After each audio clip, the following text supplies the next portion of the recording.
This is Main Street. Most of you are familiar with shopping centers like this, where people buy in stores. Like the retail fruit market, stocked with a variety of fresh fruits and vegetables. Like this retail hardware store, where tools and paints and many other things may be purchased. Or like the clothing store, where another merchant has goods for sale. You know what to find at the bakery. And what services the cobbler has to offer. When we want things that others want to sell, we give them money.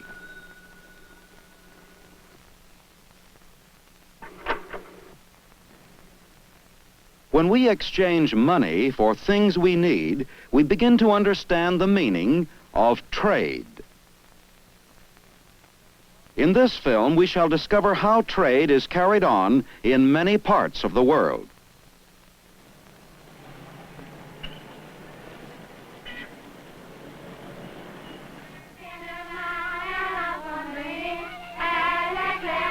In eastern Canada lies the province of Quebec. Many French-Canadian farmers make their homes on the rich farmlands of the St. Lawrence Valley. Those who live close enough to the city of Quebec can sell a large part of their farm produce to people who live in the city. Farmers load up their farm produce at least once a week, and more often during the harvest season, and take it to town. Everyone helps. What they have to sell depends on the season. Today, there are potatoes, apples, and onions.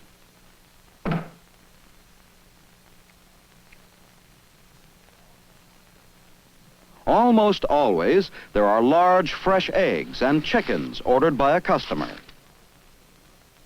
Father and son take the produce to the city. These farmers are thrifty people.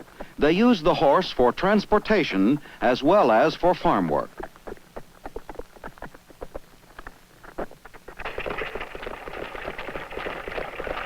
They travel over modern highways that connect cities with farms.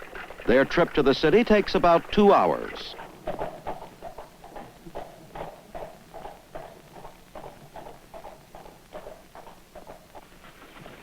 Father and son arrive at their first stop.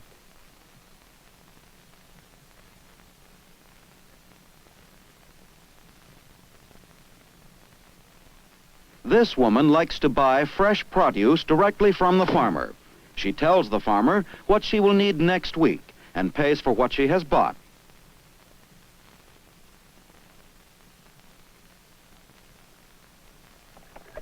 Father and son drive on to their next customer. At this home, the father delivers the eggs that were ordered a week ago. This woman has arranged to pay for them later. This is buying on credit. Credit is an important part of buying and selling.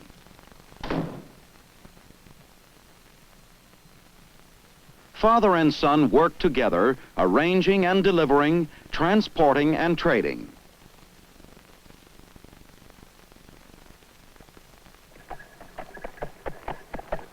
At the end of the day, with their wagon empty, they return home.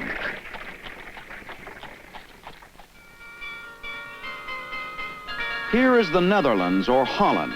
It lies in the northwestern corner of the great European plain. In Holland, much farmland has been reclaimed from the sea by building dams or dikes. To keep this land dry enough for farming, many ditches and canals are dug, and this water is constantly being pumped into the sea. These same canals serve as a network of water highways over which the farmers transport their harvests. Since there are canals almost everywhere in Holland, most farmers use boats or small barges like these, much as farmers elsewhere might use wagons or trucks. Where canals are separated by dikes, boats are carried over these by a cradle car. A power drive cable tows car, boat, produce, and farmer overland from canal to canal.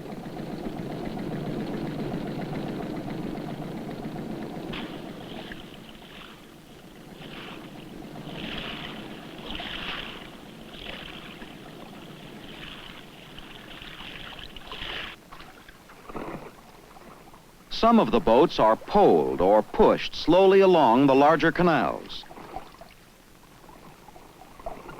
Other boats are propelled by small gasoline engines. In Holland, one can almost always see canal barges going to and from market. When barges must pass from one canal into another, where the water is either higher or lower, they must pass through locks.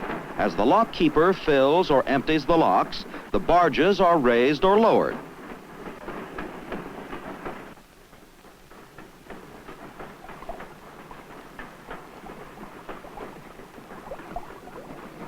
When the water in the lock reaches the level of the canal ahead, the gate is opened and the boats move on.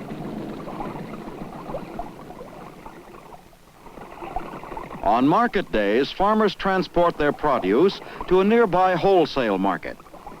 These barge loads will be sold to wholesale buyers who, in turn, will sell the produce to retail merchants. The barges move along a canal which passes right through the market. Wholesale buyers inspect the produce and decide how much they will pay for it. An electric indicator shows the wholesale prices that are being bid for each load. When the dealer decides how much a load is worth, he enters his bid on a button in front of him. Later, what he has bought is sent to his warehouse and then to retail stores. Some of the produce is also shipped overseas.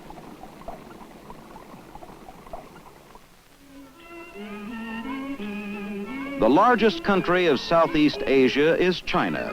One of China's largest centers of trade and transportation is Canton. River and ocean boats bring goods and produce to Canton from the farms and fisheries and other trading centers of China. Farmers who live within a day's walk of Canton carry their produce to the city or use small carts like these. Even today, there are few modern highways. Great numbers of small boats called sampans are used to bring the products of inland farms to Canton. The people of this city depend on the sampan trade for their daily food and raw materials for their industry. Here in one of Canton's street markets, buying and selling today is just as it has been for centuries. Retail merchants display their goods right out in the streets. There are no price tags here. The seller always names a high price. The buyer and seller argue, and finally, they reach an agreement. Because most buyers are very poor, refrigeration cannot be afforded. Thus, the purchase of food is a daily chore. Much of the produce is dried or kept alive, so it will not spoil in the warm climate of southern China. Merchants cut up food as it is purchased. The fish merchant has invented his own method for keeping his stock fresh. The housewife who buys fresh foods will buy no more than her family can use in one day.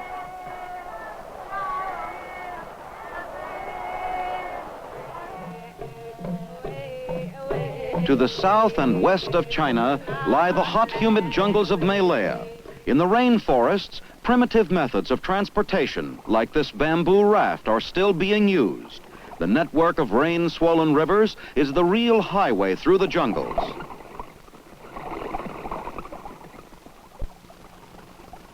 These people are on their way to the trading post.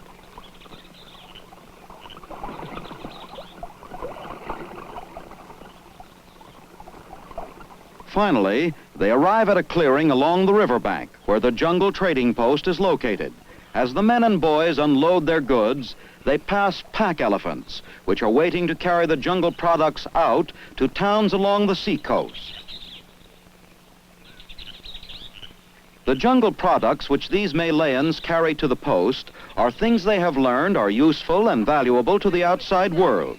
At the trading post, business is carried on by barter. It begins as the trader examines the things the natives have brought. First, the bundles of rattan, which will be used in furniture making. The trader knows what the rainforest products are worth in terms of goods from the outside world. The bartering is enjoyed by everyone.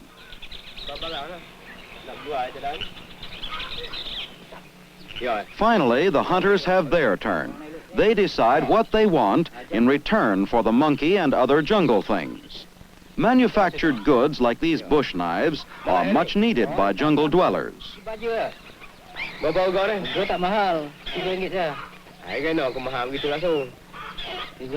The native women need cloth. They have no means of weaving cloth for themselves in their jungle homes.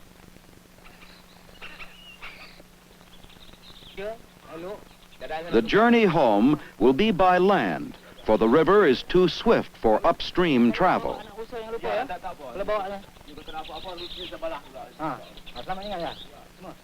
Back through the jungle, the men return with the things they have obtained from the outside world, following the wet paths through the rainforests of tropical Malaya.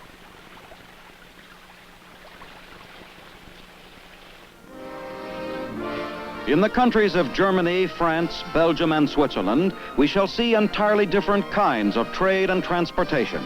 The great industrial areas of these countries are tied together by a network of land and water transportation routes. The heavy raw materials and manufactured products are transported cheaply by barges such as these, which connect the iron ore, coal, and steel districts of Western Europe. Coal from the famous Ruhr Valley of Western Germany moves to steel-making districts. Every year, millions of tons are loaded onto barges to be shipped to the nearby factory towns in France.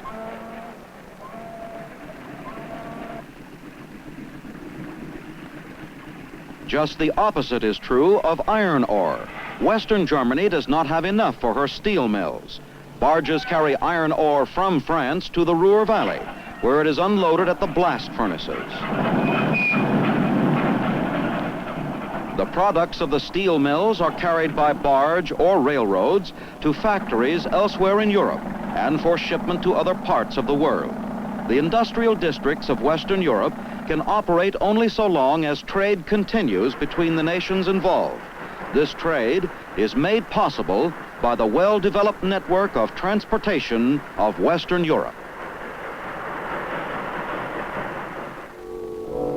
Off the coast of Europe lie the British Isles. Great Britain and Northern Ireland form the United Kingdom. London, the capital of the United Kingdom, is located along the Thames River about 40 miles from its mouth. Into the Thames come thousands of ships from all parts of the world. Here are many miles of docks. Great Britain is a great commercial and industrial nation. She imports raw materials from overseas to be made into manufactured products, such as these English automobiles. The ships along the docks are loaded with manufactured products, which have been produced by the skilled craftsmen who work in the factories of Great Britain. The products are securely packed and loaded aboard ships for export to far-off parts of the world.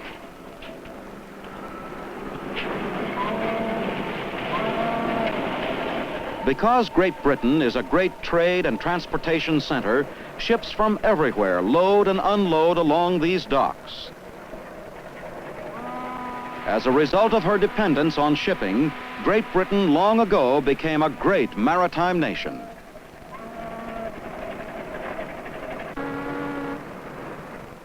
Across the Atlantic Ocean from Europe and the British Isles lies the port of New York. New York's harbor is formed where the Hudson and East Rivers join as they enter the Atlantic Ocean. Around the harbor are hundreds of docks where big ocean-going vessels load and unload their cargoes. Overlooking the harbor is Manhattan Island, on which the world's greatest skyscrapers are clustered, thrusting their towers skyward. Ships from the oceans of the world come to this great port city.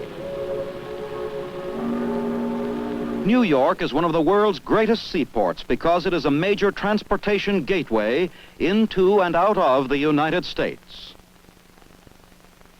Down the Hudson Valley, fast trains transport freight and passengers to the city. And this great railroad station is the terminal through which millions of persons pass as they leave their trains to enter the city.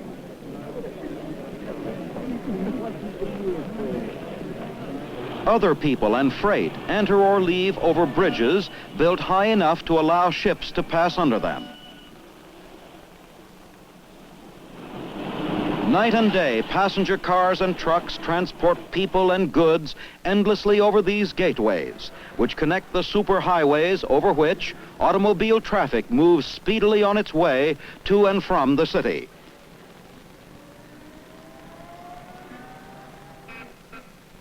Great roadways have been built over and under the rivers to speed transportation. Trucks are needed, many trucks, to distribute the raw materials and goods which have been carried in larger quantities to rail terminals or to harbor docks along the city's waterfront.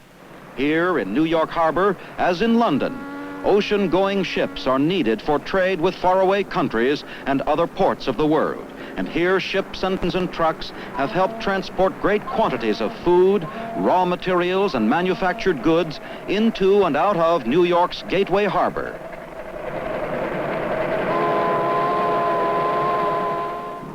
And now air transportation has provided new and additional means of bringing goods and people to our already great trade and transportation centers. From Peru, from Switzerland, and from many other lands, or to anywhere in our world, great fleets of fast air transports wing their way high over ocean, mountain, or desert barriers and carry goods and people to other great airports that now serve trade and transportation centers all around our Earth.